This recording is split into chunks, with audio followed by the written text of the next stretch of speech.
ಕಡೆ ರಾಜ್ಯದಲ್ಲಿ ಸಿಎಂ ಹುದ್ದೆ ವಿಚಾರಕ್ಕೆ ಸಂಬಂಧಪಟ್ಟ ಹಾಗೆ ಜಟಾಪಟಿ ಜೋರಾಗಿ ನಡೀತಾ ಇದೆ. ಅದರಲ್ಲೂ ಕೂಡ ಸೆಪ್ಟೆಂಬರ್ ಕ್ರಾಂತಿಯ ಕುರಿತಾಗಿ ರಾಜಣ್ಣ ಹೇಳಿಕೆ ಕೊಟ್ಟ ನಂತರದಲ್ಲಂತೂ ಬಿರುಗಾಳಿಯೇ ಎದ್ದಿದೆ.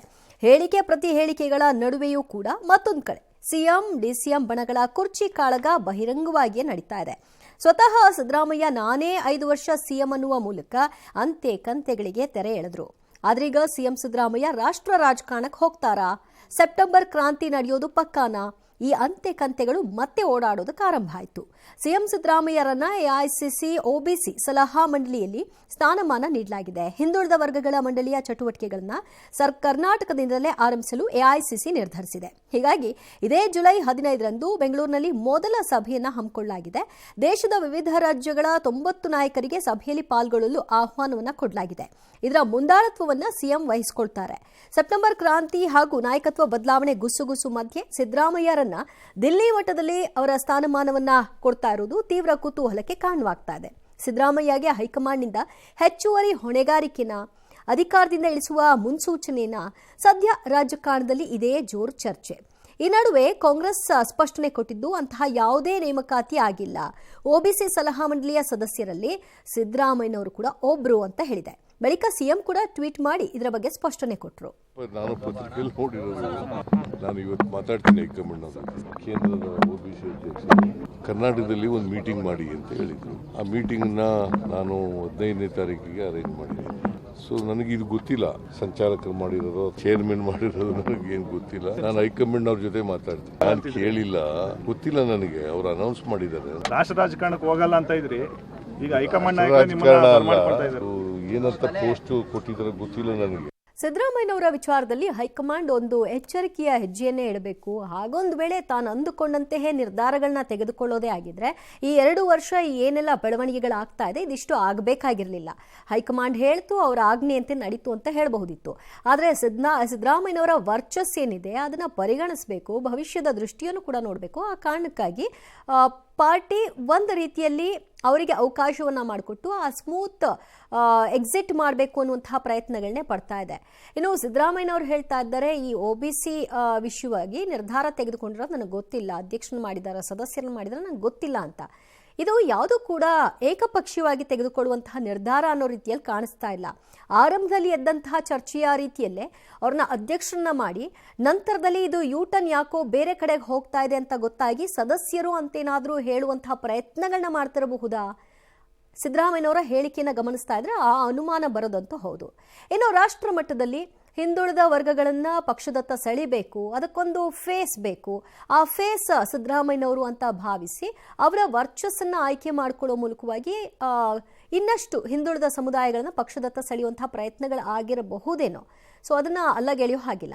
ಬಟ್ ಅದೇನಾಗ್ತಾ ಇದೆ, ಈಗ ರಾಜ್ಯ ಮಟ್ಟದಲ್ಲಿ ನಡೀತಾ ಇರುವಂತಹ ಚರ್ಚೆಗೆ ಅದು ಇನ್ನೊಂದು ರೀತಿಯ ಟರ್ನನ್ನು ಕೊಡ್ತಾ ಇರೋದ್ರಿಂದ ಹಾಗೊಂದು ವೇಳೆ ಅವ್ರನ್ನ ಅಧ್ಯಕ್ಷರನ್ನೇ ಮಾಡಬೇಕು ಅಂತ ಅಂದುಕೊಂಡಿದ್ರು ಕೂಡ ಹೈಕಮಾಂಡ್ ಈಗ ನಡೀತಾ ಇರುವಂತಹ ಈ ಬೆಳವಣಿಗೆಯಲ್ಲಿ ಆ ಪರಿಸ್ಥಿತಿಗೆ ಆ ಹಂತಕ್ಕೆ ಅವರು ಹೋಗಲ್ಲ. ಈಗ ಸದಸ್ಯರು ಅಂತ ಏನು ಹೇಳ್ತಿದ್ದಾರೆ ಆದರೆ ಅಲ್ಲಿ ಆ ಲೆವೆಲ್ಗೆ ಇಟ್ಟು ಬಿಡ್ತಾರೆ ಅಂತ ಕಾಣಿಸುತ್ತೆ.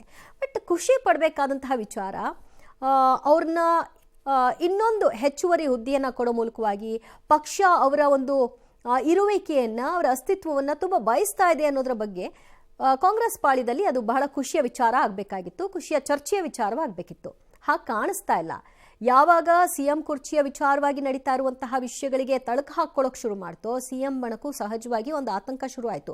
ಇದನ್ನು ಹೇಗೆ ತಗೊಳ್ಬೇಕು, ಖುಷಿಯಾಗಿ ತಗೊಳ್ಬೇಕಾ ಅಥವಾ ಇದಕ್ಕೆ ವಿರೋಧವನ್ನು ವ್ಯಕ್ತಪಡಿಸಬೇಕಾ, ಅಲ್ಲೊಂದು ಗೊಂದಲ ಕಾಣಿಸ್ತಾ ಇದೆ. ಹಾಗಾಗಿ ನೀವು ಗಮನಿಸಿ, ಇವತ್ತಿನ ಸ್ಟೇಟ್ಮೆಂಟಲ್ಲಿ ಸಿದ್ದರಾಮಯ್ಯ ಬಣದ ನಾಯಕರುಗಳ ಪ್ರತಿಕ್ರಿಯೆಯೇ ಇಲ್ಲ.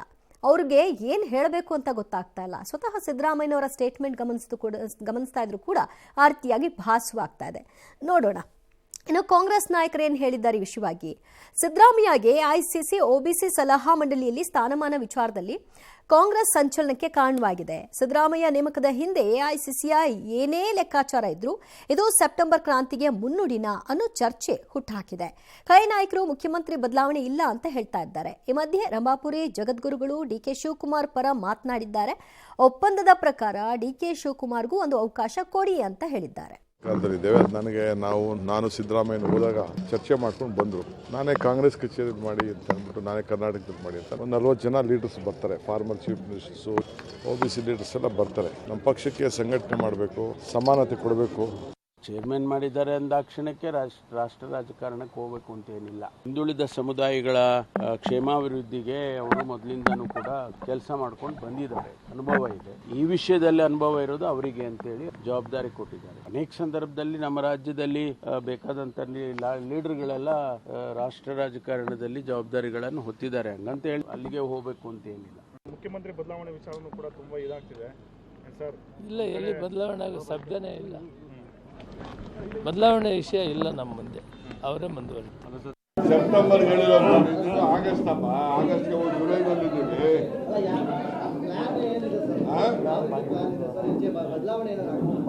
ಅದು ಹೇಳ್ಬಿಟ್ರೆ ಅದೆಲ್ಲ ಹೇಳ್ಬಿಟ್ರೆ ನಿಮ್ಗೆ ಆಸಕ್ತಿ ಹೋಗ್ಬಿಡುತ್ತೆ. ಸೆಪ್ಟೆಂಬರ್ ಅಲ್ಲಿ ಅಂತ ಹೇಳಿರೋದು ನಾವು ಎಲ್ಲಿದ್ದೀವಿ ನಾವು? ಜುಲೈ. ಏನೋ ಮಾತನಾಡಿದಂಥ ಪ್ರಸಂಗದಲ್ಲಿ ಅವರು 3 ಜನರಿಗೆ ಮಾತ್ರ ಅದು ಗೊತ್ತು. ನಿರ್ಣಯ ಆದಂಥ ರೀತಿಯಲ್ಲಿ ನಡ್ಕೊಂಡ್ರೆ ಈಗಿರುವಂಥ ಮುಖ್ಯಮಂತ್ರಿಗಳಿಗೆ ಮತ್ತು ರಾಷ್ಟ್ರೀಯ ನಾಯಕರಿಗೆ ಮತ್ತಿಷ್ಟು ಕಾಂಗ್ರೆಸ್ಸಿಗೆ ಶ್ರಮಪಟ್ಟು ಜಯ ತಂದು ಕೊಟ್ಟಂಥ DK ಶಿವಕುಮಾರ್ ಅವರಿಗೆ ಆ ಉನ್ನತ ಸ್ಥಾನ ಸಿಕ್ಕರೆ ಅವರು ಕೂಡ ಸಮಾಧಾನ ಆಕತಿ ಮತ್ತು ಇನ್ನೂ ಹೆಚ್ಚು ಕೆಲಸ ಮಾಡಲಿಕ್ಕೆ ಪ್ರೇರೇಪಣೆ ಆಗ್ತೈತಿ. ಕಾರ್ಯಕರ್ತರು, ಶ್ರೀಗಳು, ಜನ ಬಯಸ್ತಾರೆ. ಯಾರು ಬಯಸಿದ್ರು ನಾವು ತಪ್ಪು ಅಂತ ಹೇಳಕ್ಕಾಗಲ್ಲ. ಸೊ ನಾವೆಲ್ಲ ಕೂತ್ಕೊಂಡು ಪಾರ್ಟಿ ಎಲ್ಲ ಏನ್ ಹೇಳ್ತಾರೆ ನಾವೆಲ್ಲ ಕೇಳ್ಕೊಂಡು ಹೋಗೋರು. ನಾನಾಗ್ಲಿ ಸಿದ್ದರಾಮಯ್ಯನವರು, ಯಾವಾಗಲೂ ಸಿದ್ದರಾಮಯ್ಯನವರು ಅನೇಕ ಬಾರಿ ಹೇಳಿದ್ದಾರೆ. ಮಲ್ಲಿಕಾರ್ಜುನ ಖರ್ಗೆ ಅವರು ಹೇಳಿದ್ದಾರೆ, ಯಾವ ವಿಚಾರನೂ ಮಾತಾಡಕ್ ಹೋಗ್ಬಿಡಿ ಅಂತ. ಅದಕ್ಕೆ ನಾವು ಮಾತಾಡೋದು ಪಕ್ಷ ಏನ್ ಹೇಳ್ತಾರೆ ನಾವೆಲ್ಲ ಕೇಳ್ಕೊಂಡು ಹೋಗ್ಬೋದು. ಎಐಸಿಸಿ OBC ರಾಷ್ಟ್ರೀಯ ಸಲಹಾ ಮಂಡಳಿಗೆ ಸಿದ್ದರಾಮಯ್ಯ ಅವರ ನೇಮಕ ವಿಚಾರಕ್ಕೆ ಸಂಬಂಧಪಟ್ಟ ಹಾಗೆ ಬಿಜೆಪಿ ಮತ್ತೊಂದು ರಾಜಕೀಯ ಅಸ್ತ್ರ ಸಿಕ್ಕಂತಾಗಿದೆ. ಹಾಗಾಗಿ ಒಬ್ಬೊಬ್ಬರು ಹೇಳಿಕೆಗಳನ್ನ ಕೊಡ್ಲಿಕ್ಕೆ ಆರಂಭ ಮಾಡಿದ್ದಾರೆ. ಮೊದಲಿನಿಂದಲೂ ಸಿಎಂ ಬದಲಾವಣೆಯ ದಾಳ ಉರುಳಿಸಿದ್ದು ಬಿಜೆಪಿಗೆ ಇದೀಗ ಗುರಾಣಿ ಸಿಕ್ಕಿದೆ. ಈ ಹಿಂದೆ ಮಲ್ಲಿಕಾರ್ಜುನರನ್ನ ಸಿದ್ದರಾಮಯ್ಯಗಾಗಿ ದೆಹಲಿಗೆ ಕರೆಸಿಕೊಳ್ಳಾಯಿತು. ಇದೀಗ ಅದೇ ಸಿದ್ದರಾಮಯ್ಯಗೆ ಇದೇ ಪರಿಸ್ಥಿತಿ ಬಂದಿದೆ ಅಂತ ಬಿಜೆಪಿ ಲೇವಡಿ ಆಡಿದೆ. ಸಿದ್ದರಾಮಯ್ಯ ಬದಲಾವಣೆ ನಿಶ್ಚಿತ ಅಂತ ಬಿಜೆಪಿ ನಾಯಕರು ಹೇಳ್ತಿದ್ದಾರೆ. ಅಗ್ರಿಮೆಂಟ್ ಪ್ರಕಾರ 2.5 ವರ್ಷ ಆದ್ಮೇಲೆ ಈ ಮಾತನ್ನ DK ಶಿವಕುಮಾರ್ ಅವರು ಕೂಡ ಅಗ್ರಿಮೆಂಟ್ ಆಗಿರೋದು ನಿಜ ಅಂತ ಒಪ್ಕೊಂಡಿದ್ದಾರೆ. ಕಳೆದ 6 ತಿಂಗಳಿಂದಾನು ಕೂಡ ಹೇಳ್ತಾ ಬರ್ತಾ ಇದ್ದೀನಿ, ಬದಲಾವಣೆ ಗ್ಯಾರಂಟಿ. ಸಿದ್ದರಾಮಯ್ಯನವ್ರನ್ನ ಅತಂತ್ರ ಮಾಡಕ್ಕೆ ಕುತಂತ್ರ ಮಾಡ್ತಾರೋ ಅಥವಾ ಬೇರೆ ದಾರಿ ಹುಡುಕ್ತಾರೋ ಗೊತ್ತಿಲ್ಲ. ಒಟ್ನಲ್ಲಿ ಸಿದ್ದರಾಮಯ್ಯನವ್ರನ್ನ ಗೇಟ್ ಪಾಸ್ ಕೊಡೋದು ಗ್ಯಾರಂಟಿ. ಇನ್ನು ರಾಜಣ್ಣ ಅಂತೂ ಕ್ರಾಂತಿ ಅಂತ ಹೇಳ್ಬಿಟ್ಟಿದ್ದಾರೆ. ಬದಲಾವಣೆ ಶತಸಿದ್ಧ. ಕರ್ನಾಟಕಕ್ಕೆ ಬಂದು ಬೆಂಗಳೂರಿನಲ್ಲಿ ಕೂತ್ಕೊಂಡು ಶಾಸಕರ ಅಭಿಪ್ರಾಯಗಳನ್ನ ಪಡೆದುಕೊಳ್ತೇನೆ ಅಂತ ಹೇಳಿ ಮುಖ್ಯಮಂತ್ರಿಗಳ ರಾಜೀನಾಮೆಯನ್ನ ಪಡೆದುಕೊಳ್ಳೋದಕ್ಕೆ ಒಂದು ಭೂಮಿಕೆಯನ್ನ ಈಗಾಗಲೇ ಸಜ್ಜು ಮಾಡಿದ್ದಾರೆ ಸುರ್ಜೇವಾಲಾ ಅವರು. ದೆಹಲಿಗೆ ಟ್ರಾನ್ಸ್ಫರ್ ಮಾಡೋದಕ್ಕೆ ಈಗಾಗಲೇ ಆದೇಶವನ್ನು ಕೂಡ ದೆಹಲಿ ಕೂತು ಮಾಡಿದ್ದಾರೆ. ನೋಡ್ರಿ, ಸಿದ್ದರಾಮಯ್ಯನವರಿಗೆ ಇಲ್ಲೇ ಸಂಭಾಳಿಸ್ಲಿಕ್ಕೆ ಆಗ್ತಾ ಇಲ್ಲ. ಅವಕಾಶವಾಗಿ ಅವರನ್ನ ನಾವು ನಿಮ್ಮ ರಾಷ್ಟ್ರೀಯ ರಾಜಕಾರಣಕ್ಕೆ ತಗೋತೀವಿ, ಜಾಗ ಖಾಲಿ ಮಾಡಿ ಬರ್ರಿ, ಡೆಲ್ಲಿಗೆ ಕರೆಸಿಕೊಳ್ಳುವ ನೆಪದಲ್ಲಿ ಇವರನ್ನ 2.5 ವರ್ಷ ಆಗ್ತಾ ಬಂದಿದೆ.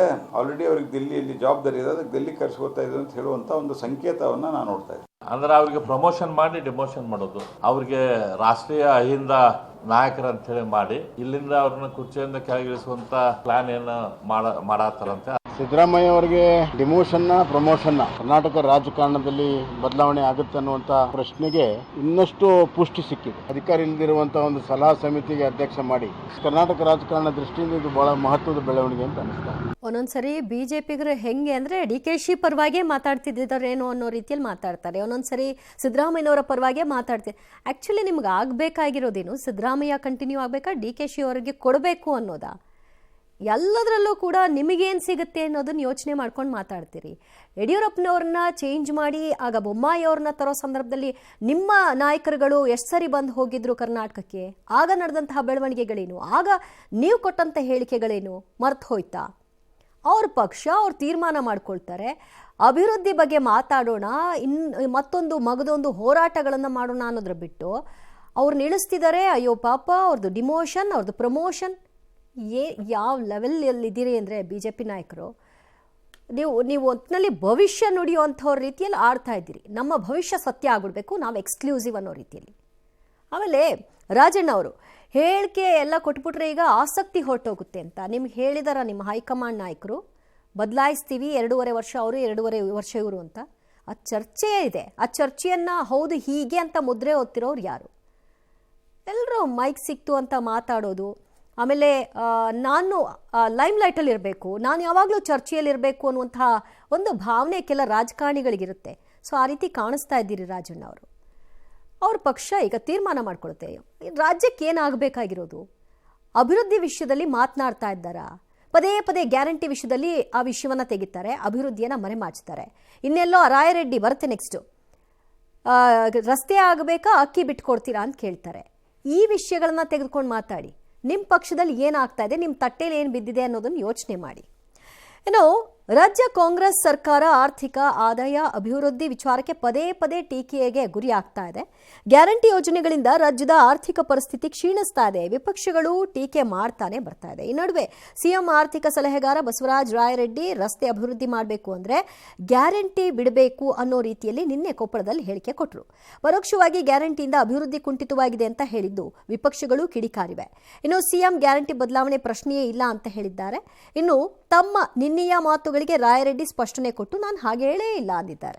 ಬೇಡ, ನಮ್ಗೆ ಏನು ಬೇಡ್ರಿ, ಹಳ್ಳಿ ರಸ್ತೆ ಮಾಡ್ರಿ ಅಂದ್ರೆ ಅದನ್ನ ಮಾಡಿಸ್ಬಿಡ್ತೀವಿ. ಸಿದ್ದರಾಮಯ್ಯ ಸಲಹೆ ಕೊಟ್ಟು ಬಿಡ್ತೇನೆ, ನಮ್ ಜನ ಬೇಡ ಅಂತಾರ್ರಿ ಅಂತ ಹೇಳ ನಿಂದ ಹೆಸರು ಹಾಕಿ ಬಿಡ್ತೇನೆ. ಅಲ್ಲಿ ಗ್ರಾಮೀಣ ರಸ್ತೆಗಳು ಬಹಳ ಅದಾವ, ಬಹಳ ಕಷ್ಟ ಮಾಡಿಕೊಡ್ತೇನೆ. 1,02,000 ಕೋಟಿ ರೂಪಾಯಿ ಕೊಡ್ತೇವೆ ಜನರಿಗೆ ಪ್ರತಿ ವರ್ಷ. ಒಂದೇ ವರ್ಷ ಡಾಂಬರ್ ರೋಡ್ ಆಗ್ಬೇಕು, ಶಾಲೆ ಆಗ್ಬೇಕು, ಅದಕ್ಕೊಮ್ಮೆ ಹಳ್ಳಿ ಆಗೋದಿಲ್ಲ. ಅದಕ್ಕೆ ನೀವ್ ಏನ್ ಮಾಡ್ಬೇಕು, ಫಿಕ್ಸ್ ಮಾಡ್ಬಿಡ್ಬೇಕು. ಸರ್ ನಮಗೆ ಇಂಥವು ಕೆಲಸ ಬೇಡ, ನೀವೆಲ್ಲ ಬಂದ್ ಮಾಡ್ಬಿಡ್ರಿ, ಇವ್ನ ಬರೀ ಹಳ್ಳಿ ರಸ್ತೆ ಮಾಡೋದು ಹಳ್ಳಿ ರಸ್ತೆ ಮಾಡ್ತೀವಿ. ಇಲ್ರಿ ನಮ್ಮ ಬರೀ ಗುಡಿ ಕಟ್ಟಬೇಕು, ನೀವು ಏನು ಬೇಡ ಅಂದ್ರೆ ಬರೀ ಗುಡಿನ ಕಟ್ತೀವಿ. ನಮ್ ಇರುವಂತ ಹಣದಲ್ಲಿ ಸ್ವಲ್ಪ ನೋಡಿ ಮಾಡ್ತೇವೆ. ಗ್ಯಾರಂಟಿ ಯೋಜನೆಗಳನ್ನ ಬದಲಾವಣೆ ಮಾಡೋ ಪ್ರಶ್ನೆನೇ ಇಲ್ಲ. ಗ್ಯಾರಂಟಿ ಯೋಜನೆಗಳು ಬಡವರು ಕಾರ್ಯಕ್ರಮಗಳು, ಎಲ್ಲ ಜಾತಿ ಬಡವರು ಮಾಡ್ತಕ್ಕಂಥ ಕಾರ್ಯಕ್ರಮಗಳು. ಬಸವರಾಜ ರೆಡ್ಡಿ ಅವರು ರಾಜ್ಯದ ಹಣಕಾಸಿನ ಪರಿಸ್ಥಿತಿಯ ಬಗ್ಗೆ ವಾಸ್ತವಿಕ ಸತ್ಯವನ್ನು ತೆರೆದು ಇಟ್ಟಿದ್ದಾರೆ. ರಸ್ತೆಗಳಾಗಬೇಕು, ಅಭಿವೃದ್ಧಿ ಕೆಲಸ ಕಾರ್ಯಗಳಾಗಬೇಕು ಅಂತ ಹೇಳಿದ್ರೆ ಗ್ಯಾರಂಟಿಗಳನ್ನ ಬಿಡಿ ಅಂತ ಹೇಳ್ತಾರೆ ಅಂತ ಹೇಳಿದ್ರೆ ಅಹಂಕಾರದ ಮಾತು. ಗ್ಯಾರಂಟಿಗಳ ಹೆಸರು ಹೇಳಿಕೊಂಡು ಅಧಿಕಾರಕ್ಕೆ ಬಂದಿರತಕ್ಕಂತ ಸಿದ್ದರಾಮಯ್ಯ ಸರ್ಕಾರ ಅವರ ಆರ್ಥಿಕ ಸಲಹೆಗಾರರ ಮುಖೇನ ಇದನ್ನ ರಾಜ್ಯದ ಜನರಿಗೆ ತಿಳಿಸ್ತಕ್ಕಂತ ಕೆಲಸನ ಅವ್ರು ಮಾಡ್ತಾ ಇದ್ದಾರೆ. ಅಭಿವೃದ್ಧಿ ಬಗ್ಗೆ ಸರ್ಕಾರ ಆಧಾರಿತ ಕೆಲಸ ಕಾಳಜಿ ಇಲ್ಲ ಅನ್ನೋದಕ್ಕೆ ಈ ರೀತಿ ಅವರು ಸೂಚ್ಯವಾಗಿ ಹೇಳಿದ್ದಾರೆ. ಗ್ಯಾರಂಟಿ ಬಗ್ಗೆ ನಾವೇನು ಹೇಳೋದಿಲ್ಲ, ಅದು ಬಡವರಿಗೆ ಗ್ಯಾರಂಟಿ ಹೋಗತೈತಿ, ಅದು ಹೋಗ್ಲಿ. ಇವ್ರು ಸರ್ಕಾರದಾಗ ಏನು ಲೂಟಿ ಹೊಡ್ಯಾತಾರಲ್ಲ, ಅದು ಲೂಟಿ ಹೊಡೆದ್ ನಿಲ್ಸಿದ್ರೆ ಅಭಿವೃದ್ಧಿ ಆಗ್ತೈತಿ. ಅದ್ರ ಬಗ್ಗೆ ನಾನು ಹೇಳಿಕೆ ಕೊಡೋದನ್ನ ತಪ್ಪಾಗಿ ಅರ್ಥೈಸಿ ಟ್ವಿಸ್ಟ್ ಮಾಡಿ ಹಾಕಿದ್ರೆ ನಾನೇನು ಮಾಡಲಪ್ಪ. ಗ್ಯಾರಂಟಿ ವಿಚಾರದಲ್ಲಿ ನಾನು ಯಾವುದೇ ಹೇಳಿಕೆ ಕೊಟ್ಟಿಲ್ಲ, ಅದನ್ನ ಉದ್ದೇಶಿಸಿ ಮಾತನಾಡಿ. ನಾನು ಅಲ್ಲಿ ಎಲ್ಲ ಕೊಡ್ತಾ ಇದೀವಪ್ಪ, ಎಲ್ಲ ಒಂದೇ ವರ್ಷ ಮಾಡೋಕ್ಕಾಗೋದಿಲ್ಲ ಅನ್ನೋಂಥ ವಿಚಾರ ಕೇಳಿದ್ದೆ ಅಷ್ಟೇ. ಚೇಂಜ್ ಮಾಡಿಬಿಡ್ತೀವಿ, ಹಿಂಗಾಗುತ್ತೆ ಅಂತ ನಾನು ಎಲ್ಲಿ ಹೇಳಿಕೆ ಕೊಟ್ಟಿಲ್ಲ. ಆ ಥರ ಗ್ಯಾರಂಟಿಗಳು ಮೀಡಿಯಾ ಮುಂದೆ ಕೊಟ್ಟ ಬೈಟ್ನ ನೀವು ತಿರ್ಚಿದ್ರು, ಕಟ್ ಅಂಡ್ ಪೇಸ್ಟ್ ಮಾಡಿದ್ರು ಅಂತೀರಿ. ಜನರ ಮುಂದೆ ನಿಂತ್ಕೊಂಡು ಮಾತಾಡಿದ್ದೀರಿ, ಜನರನ್ನು ಪ್ರಶ್ನೆ ಮಾಡಿ ಮಾಡಿ ಮಾತಾಡಿದ್ದೀರಿ. ಅದನ್ನು ಹೇಗೆ ತಿರ್ಚೋಕ್ಕಾಗತ್ತೆ? ರಾಜಕಾರಣಿಗಳಿಗೊಂದು ಚಾಳಿ, ಏನು ಹೇಳಬೇಕೋ ಅದನ್ನೆಲ್ಲ ಹೇಳ್ಬಿಡೋದು. ಅದೇನೋ ರಿವರ್ಸ್ ಆಗ್ತಾ ಇದೆ ಅಂತ ಅಂದಾಗ ಅದನ್ನು ತಿರ್ಚಿಬಿಟ್ಟಿದ್ದಾರೆ. ನನ್ನ ಹೇಳಿಕೆ ಅದಲ್ಲ ಅನ್ನೋದು. ನಿಮ್ಮ ಕ್ಷೇತ್ರದ ಜನರ ಮುಂದೆ ನಿಂತ್ಕೊಂಡು ಮಾತಾಡಿರೋದು. ಅಲ್ಲಿ ನಿಮ್ಮನ್ನು ಎದುರಾಕೊಂಡು ಕೇಳಿದ್ರೆ ಅಲ್ಲಿ ಏನು ಹೇಳ್ತೀರಿ? ಇದಕ್ಕೆ ಉತ್ತರನ ನೀವು ತಿರ್ಚ್ತಾ ಇದ್ದೀರಿ ಅಂತ ಹೇಳಿ ಬಾಯಿ ಮುಚ್ಚಿಸ್ತೀರಾ ಅವ್ರದ್ದು? ಯಾಕೆ ಚುನಾವಣೆ ಮುಂಚೆ ಇದು ನಿಮ್ಮ ಮ್ಯಾನಿಫೆಸ್ಟೋಲ್ಲಿ ಇದ್ದಿದ್ದ ವಿಚಾರ ಅಲ್ವಾ ಗ್ಯಾರಂಟಿ? ನನ್ನ ಕ್ಷೇತ್ರದಲ್ಲಿ ನಾನು ಇದನ್ನು ತರಲ್ಲ, ನಿಮಗೆ ಓಕೆ ಅಂದರೆ ನನಗೆ ಓಟ್ ಹಾಕಿ, ಇಲ್ಲ ಅಂದರೆ ಬಿಡಿ ಅಂತ ಯಾಕೆ ಕೇಳಲಿಲ್ಲ ಅವತ್ತು? ನಿಮಗೆ ಅನುಕೂಲ ಆಗ್ತಾ ಇತ್ತು, ಬರೋದೆಲ್ಲ ಬಂದುಬಿಡ್ಲಿ ಅಂತ. ಈಗ ಎಷ್ಟು ಸರಿ ಮಾತಾಡಿದ್ದೀರಿ ರಾಯರೆಡ್ಡಿ ಅವರು ಗ್ಯಾರಂಟಿ ವಿಷಯವಾಗಿ? ನಿಮ್ಮ ಸಿ ಎಂ ಎ ಹೇಳ್ತಿದ್ದಾರೆ, ಇಲ್ಲ ನಾನು ಇದನ್ನು ಚೇಂಜ್ ಮಾಡಲ್ಲ, ಇದು ಹೇಗಿದೆ ಹಾಗೆ ಮುಂದುವರಿಯುತ್ತೆ ಅಂತ. ಪದೇ ಪದೇ ಯಾಕೆ ಹೇಳ್ತಾ ಇದ್ದೀರಿ? ಒಂದು ರಸ್ತೆ ಮಾಡೋಕ್ಕಾಗಲ್ವಾ? ಬ್ಲ್ಯಾಕ್ ಮೇಲರ್ ನೀವು. ರಸ್ತೆ ಬೇಕಾ ಅಕ್ಕಿ ಬೇಕಾ ಅಂತ ಕೇಳ್ತಾ ಇದ್ದೀರಲ್ಲ, ನೀವು ಬ್ಲ್ಯಾಕ್ ಮೇಲರ್. ಇದು ಬೇಕಾ ಅದು ಬೇಕಾ ಅಂತ ಕೇಳ್ತೀರಿ ಅಂದ್ರೆ ಏನರ್ಥ? ನಿಮ್ಮ ಜವಾಬ್ದಾರಿ ಅಲ್ವಾ? ನಿಮ್ಮನ್ನು ಆಯ್ಕೆ ಮಾಡಿದ್ದೇನಕ್ಕೆ? ಗ್ಯಾರಂಟಿಯಲ್ಲೇ ಎಲ್ಲ ಮುಗಿಸ್ತೀವಿ ಅನ್ನೋದಾದ್ರೆ ಬೇರೆ ಬೇರೆ ಅಭಿವೃದ್ಧಿ ಕೆಲಸಗಳೇ ಆಗುತ್ತೆ ಅನ್ನೋದನ್ನು ಯಾಕೆ ಹೇಳಬೇಕಿತ್ತು? ಬರೀ 5 ಗ್ಯಾರಂಟಿನ ಎಲ್ಲಿವರೆಗೂ ಅಂತ ತೋರಿಸ್ಕೊಂಡು ಹೋಗ್ತೀರಿ? 2 ವರ್ಷ ಇದೇ ಕೆಲಸ ಮಾಡಿದ್ದೀರಿ. ಅಲ್ಲಿ ಯಾರೋ ನಿಮ್ಮನ್ನು ಕೇಳಲ್ಲ. ನೀವು ಹೇಳೋ ಮಾತುಗಳಿಗೆ ಚಪ್ಪಾಳೆ ಹಾಕಿ ಕಳಿಸ್ತಾರಲ್ಲ, ಅದಕ್ಕೆ ನೀವು ಜನರನ್ನು ಹಿಂಗೆ ಯಮಾರಿಸ್ಕೊಂಡು ಹೋಗ್ತಾ ಇದ್ದೀರಿ. ಮುಖ್ಯಮಂತ್ರಿಗಳು ಹೇಳಬೇಕು, ಇಲ್ಲ ಬಾಯಿ ಮುಚ್ಕೊಂಡಿರಿ, ನಾನು ಇದನ್ನು ಬದಲಾಯಿಸಲ್ಲ ಅಂತ. ಇಲ್ಲ ಅಂದರೆ ಬದಲಾಯಿಸ್ತೀನಿ, ಇಂಥದ ವಿಷಯದಲ್ಲಿ ನಾನು ಮಾರ್ಪಾಡುಗಳನ್ನು ಮಾಡ್ತೀನಿ ಅಂತ ಪದೇ ಪದೇ ಇವರು ಹೇಳೋದಂತೆ. ರಸ್ತೆಗಳು ಆಗಬೇಕು ಅಂದರೆ ಕಷ್ಟ ಮಾಡಿಕೊಡ್ತೀನಿ, ಮನಸ್ಸಿದ್ರೆ ಮಾಡಬೇಕು ಅನ್ನೋ ಮನಸ್ಸಿದ್ರೆ ಯಾವುದನ್ನು ಬೇಕಾದರೂ ಮಾಡಬಹುದು. ಒಂದೊಂದು ಊರುಗಳಲ್ಲಿ ಒಂದೊಂದು ಗ್ರಾಮಗಳಲ್ಲಿ ಅವರವರೇ ರಸ್ತೆ ಮಾಡ್ಕೊಂಡಿದ್ದಾರೆ. ಅವಾಗೇನು ರಾಜಕಾರಣಿಗಳು ಬಂದು ಮಾಡಿಕೊಟ್ರಾ? ಎಷ್ಟೋ ಗ್ರಾಮಗಳೆಲ್ಲ ಆ ರೀತಿ ಆಗಿದೆ. ಇವ್ರುಗಳು ನಂಬ್ಕೊಂಡ್ರೆ ಆಗಲ್ಲ ಅಂತ ಅವ್ರು ಮಾಡ್ಕೊಂಡಿದ್ದಾರೆ. ಅಂದರೆ ಒಬ್ಬ ರಾಜಕಾರಣಿ ಮನಸ್ಸು ಮಾಡಿದ್ರೆ ಒಂದು ರಸ್ತೆ ಮಾಡಿಸ್ಕೊಡೋಕ್ಕಾಗಲ್ವಾ? ಶೇಮ್ಫುಲ್ ರಾಯರೆಡ್ಡಿ ಅವರು. ಇನ್ನು ಕರ್ನಾಟಕ ಬಿಜೆಪಿಗೆ ಯಾರು ಬಾಸ್ ಅನ್ನೋ ಕುತೂಹಲಕ್ಕೆ ತೆರೆ ಬಿದ್ದಿಲ್ಲ. ತೆದೆ ಬೀಳುವಂತಹ ಲಕ್ಷಣಗಳು ಸದ್ಯದಲ್ಲೇ ಇದೆ ಅಂತ ಅವರುಗಳೇ ಹೇಳ್ತಾ ಇದ್ದಾರೆ.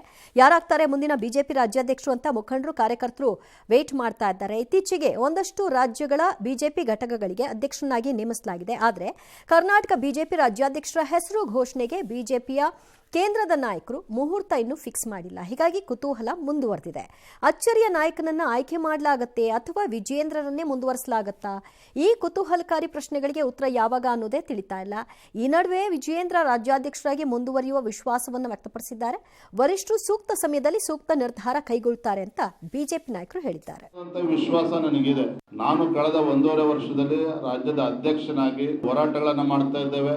ನನ್ನ ಕಾರ್ಯವೈಖರಿ ಬಗ್ಗೆ ನಮ್ಮ ಕಾರ್ಯಕರ್ತರಿಗೆ ತೃಪ್ತಿ ಇದೆ, ಹಿರಿಯರಿಗೂ ಕೂಡ ತೃಪ್ತಿ ಇದೆ, ಕೇಂದ್ರದ ವರಿಷ್ಠರು ಕೂಡ ತೃಪ್ತಿ ಇದೆ. ಅಂತಿಮವಾಗಿ ನಮ್ಮ ರಾಷ್ಟ್ರೀಯ ನಾಯಕರು ಏನು ತೀರ್ಮಾನ ಮಾಡ್ತಾರೆ ಅದಕ್ಕೆ ನಾವು ಬದ್ಧರಾಗಿದ್ದೀವಿ. ಈ ದೇಶದಲ್ಲಿ ಕೇವಲ ಭಾರತೀಯ ಜನತಾ ಪಾರ್ಟಿ ಮಾತ್ರ ಸಾಂಸ್ಥಿಕ ಚುನಾವಣೆಗಳನ್ನು ನಡೆಸಿ ಎಲ್ಲ ರಾಜ್ಯಗಳಲ್ಲಿ ಈಗ ಹೊಸದಾಗಿ ನೇಮಕಗಳು ಆಗುತ್ತವೆ.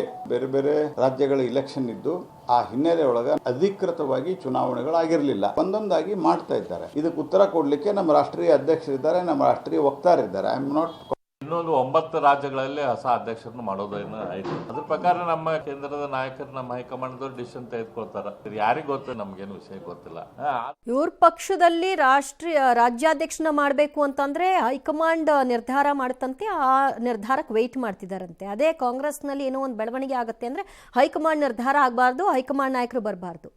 ಚೆನ್ನಾಗಿದೆ ನಿಮ್ಮ ನಾಟಕಗಳು. ಎರಡೂ ರಾಷ್ಟ್ರೀಯ ಪಕ್ಷಗಳದ್ದು ಇದೇನೆ. ಅವ್ರ ಮೇಲೆ ಇವರು, ಇವ್ರ ಮೇಲೆ ಅವರು. ಒಟ್ಟಿನಲ್ಲಿ ನಿಮ್ಮ ಕಾಲುಗಳನ್ನ ಎಳ್ಕೊಂಡಿರಿ. ಜನರಿಗೆ ಏನನ್ನು ಮಾಡಬೇಕು ಅನ್ನೋದ್ರ ಬಗ್ಗೆ ಯೋಚನೆ ಮಾಡಬೇಡಿ.